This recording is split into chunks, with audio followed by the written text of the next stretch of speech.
नाज़रीन, शिकारपुर में बदअमनीती ज़ाब्तो नाहे आयो। अणॼातल हथियारबंदनि फुर दौरान मज़ामत ते ॿिनि ॼणनि खे गोलियूं हणी ज़ख़्मी करे छॾियो आहे। उन हवाले सां वधीक अपडेट करे रहियो आहे जानी जतोई।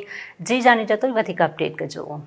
जी बिल्कुल, शिकारपुर भरिसां ईंदड़ वींदड़ गाॾियुनि खां फुरलट गोली लॻण सबबि ट्रक ड्राइवर समेत ॿ ॼणा जेका ज़ख़्मी थी पिया आहिनि। शिकारपुर भरिसां मदेजी थाणे जी हद त्रिशाकी पुलिस पिकट भरिसां नामालूम हथियारबंदनि सखर लाड़काणो मेन रोड ते रकावटूं रखी ईंदड़ वींदड़ गाॾियुनि खां फुरलट कई आहे।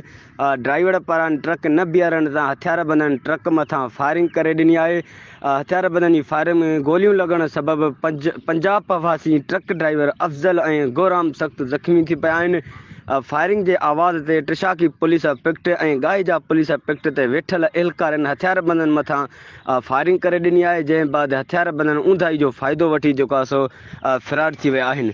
ज़ख़्मी ट्रक ड्राइवर अफ़ज़ल ऐं संदसि साथी खे पुलिस मदजी अस्पताल आंदो आहे, जिथे संदसि ट्रक ड्राइवर अफ़ज़ल पंजाबी जी हालत वधीक नाज़ुक हुजण करे संदसि खे लाड़काणो अस्पताल मुंतक़िल कयो वियो आहे। जॾहिं त वाक़े बाद मदेजी SHO वधीक नफ़री तलब करे वरिती आहे। यादि रहे त 14 ॾींहं दौरान मदेजी थाणे जी हद में 20 खां मथे ॾोही वारदातूं थी वियूं आहिनि। जी।